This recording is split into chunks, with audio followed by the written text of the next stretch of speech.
Peran agen rahasia atau mata-mata amat diperlukan dalam perang untuk memperoleh informasi dari pihak lawan. Tidak hanya pihak militer dan polisi saja yang pernah menjadi mata-mata, banyak juga warga sipil yang pernah menjadi mata-mata dalam perang. Pada Perang Dunia Kedua, seorang desainer ternama pernah menjadi mata-mata yang bekerja sama dengan pihak Nazi Jerman. Siapakah dia? Simak kisah selengkapnya dengan menonton video ini hingga selesai.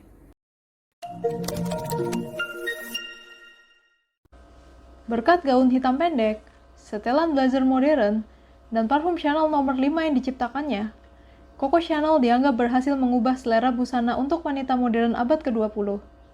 Namanya menjadi ikon selera fashion yang sempurna. Namun, dokumen rahasia Prancis yang dibuka baru-baru ini mengungkap rahasia Coco Chanel. Dalam dokumen tersebut disebutkan bahwa pejabat intelijen Prancis menduga Coco Chanel adalah seorang mata-mata untuk pihak Nazi selama Perang Dunia II. Coco Chanel memiliki nama asli Gabrielle Bonheur Chanel. Ia lahir dalam keadaan miskin pada tahun 1883 dan dikirim ke panti asuhan milik gereja pada usia 12 tahun, tempat di mana ia mulai belajar menjahit dan merancang pakaian. Chanel mengatasi awal karirnya yang sulit untuk memulai debut pakaian wanita masa depan rancangannya pada Perang Dunia Pertama. Karir fashionnya yang semakin melejit mengantarkannya kepada tokoh paling kuat dan berpengaruh di Eropa.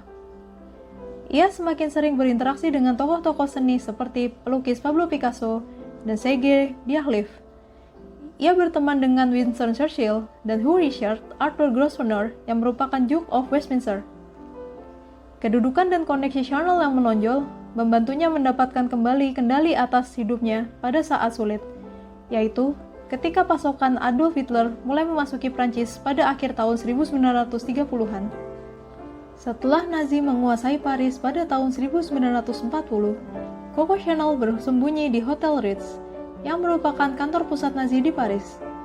Chanel mulai dekat dengan seorang petinggi Abwehr atau badan intelijen Jerman bernama Baron Hans-Günther von Dinklage yang disebut-sebut dekat dengan Joseph Goebbels, seorang jenderal tangan kanan Adolf Hitler. Dinklage pernah menjadi seorang atase di kedutaan besar Jerman pada tahun 1935. Hal ini mempermudah hidup Chanel selama Perang Dunia II berlangsung. Beberapa sumber mengatakan bahwa hubungan Chanel dengan aristokrat Jerman ini sudah dimulai sejak tahun 1930-an, jauh sebelum Perang Dunia II dimulai. Chanel merupakan seorang antisemit dan sedikit rasis terhadap orang Yahudi. Pada tahun 1941, ia memiliki masalah konflik kepemilikan bisnis dengan Gerard Wertheimer dan Alain Wertheimer yang merupakan pengusaha Yahudi yang telah memberinya bimbingan dan bantuan finansial pada awal tahun 1920-an. Wertheimer bersaudara memiliki 90% saham Chanel. Ia mengambil kesempatan dengan diberlakukannya hukum Aryan yang melarang orang Yahudi untuk memiliki bisnis. Ia kemudian menyurati petinggi partai Nazi dan meminta hak kepemilikan penuh atas parfum Chanel. Setelah itu, kedua pengusaha Yahudi tersebut menyerahkan kepemilikannya kepada temannya yang bukan orang Yahudi dan mereka berdua pindah ke New York. Hubungannya dengan Dinklage juga mampu membuatnya menyelesaikan berbagai masalah pribadi, seperti membebaskan keponakannya, André Palas, dari penjara. Sebelum keponakan Chanel dibebaskan dari penjara, Dinklage memperkenalkan kekasihnya pada seorang agen Abwehr yang disegani yang bernama Baron Louis de Vaudevilliers. Seseorang yang berjanji akan membebaskan André dari penjara dengan syarat Chanel bersedia melakukan pengabdian kepada Jerman. Chanel selanjutnya didaftarkan sebagai agen F7124 dengan kode nama Westminster, sesuai dengan nama mantan kekasihnya yang merupakan Duke of Westminster pada tahun 1941. Tugas Chanel pada saat itu adalah mendapatkan informasi politik dari kolega yang berada di Madrid, Spanyol.